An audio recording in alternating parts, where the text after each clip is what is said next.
On our first day of our New Zealand trip, we decided to fly into Queenstown on the South Island of New Zealand. We were told that we shouldn't drive on our first day in Queenstown with jet lag, so we decided to hire Martin Kern of Remarkable Imagery to take us on a photo tour. Hi, Guy and Amy. Welcome to Queenstown. Have I got a great day planned for you? First, he took us to Lake Hayes. This is a small lake northeast of Queenstown.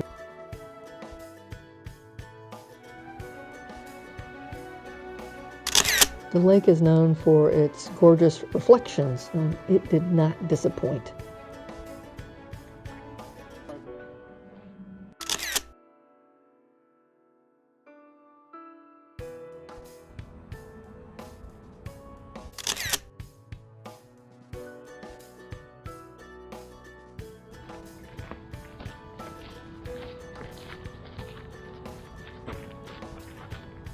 For our next stop, we went to the Kauara Suspension Bridge area and went to an overlook looking down on the river.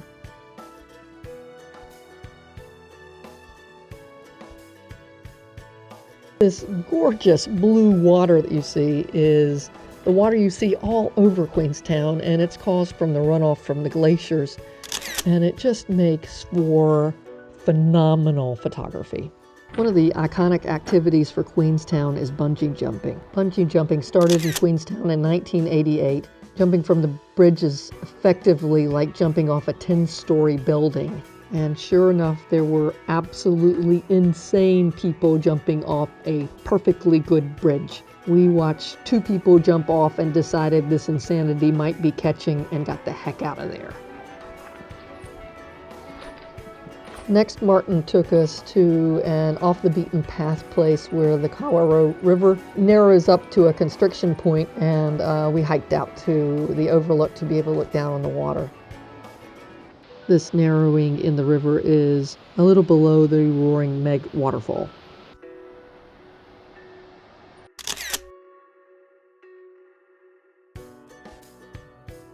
From here, Martin took us to Nevis Road, which is about 45 minutes from downtown Queenstown.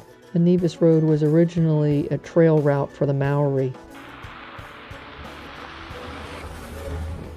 We started from the Bannockburn area and took this scenic gravel road that winds through rolling tussock land.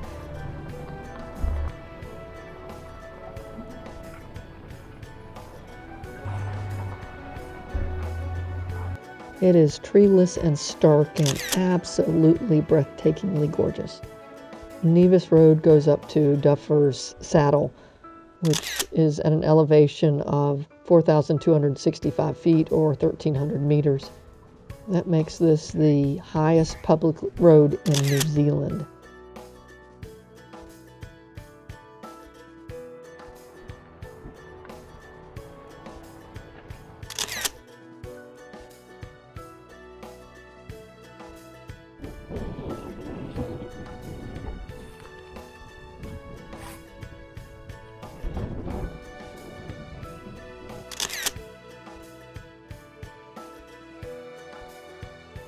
This road is really remote, and we only passed one car the entire time we were there.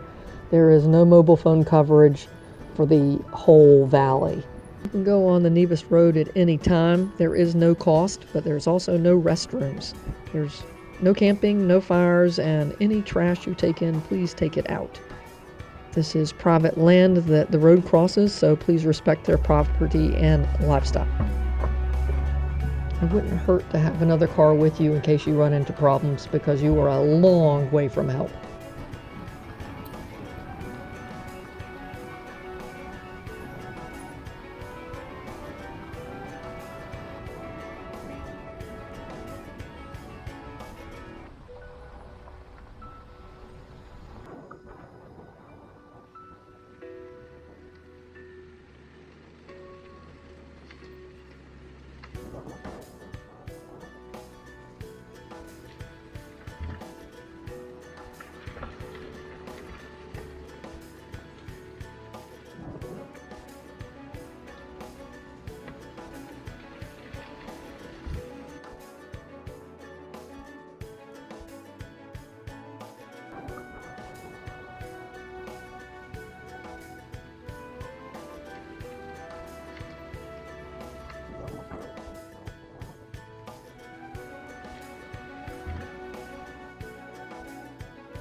I loved the rock formations that jutted up out of this stark landscape.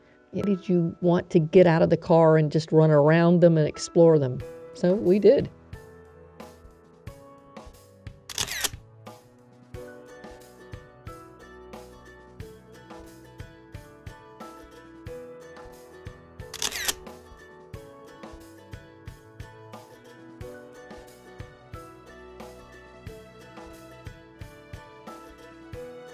There are two very large sheep farms, or what they call in New Zealand, sheep stations. We were lucky enough to catch some footage of sheep. Oh my goodness, those little sheep are so cute. Look at their little faces. Oh!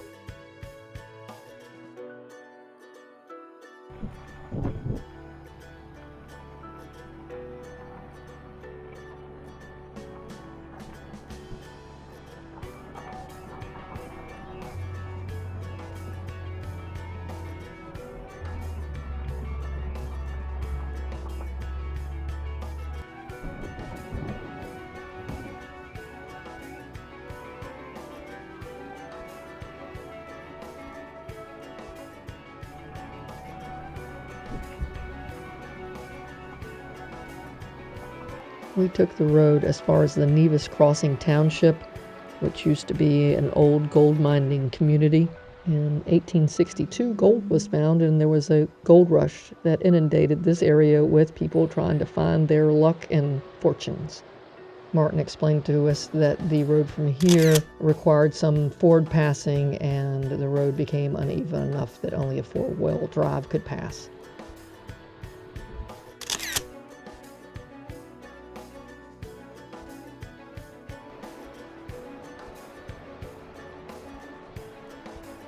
From the township area, we walked up a hill, and from there we could see a rocky wall geography feature of the landscape. Martin flew his drone over it and flew it through an opening in the wall. It was a lot of fun to watch him.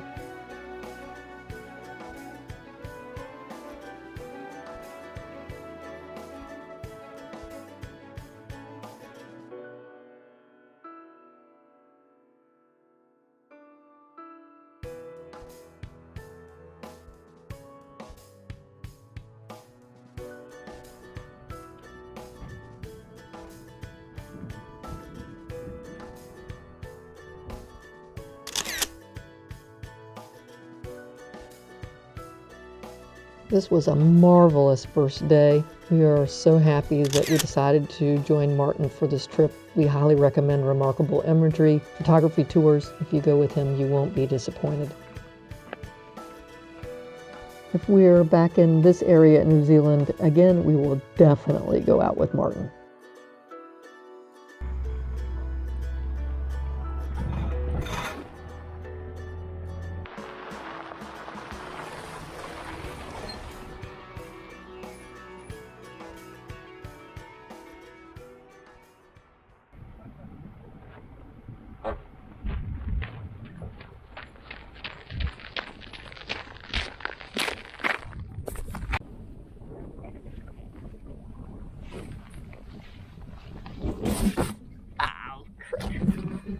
Time? Okay, I'm sorry. I'm sorry.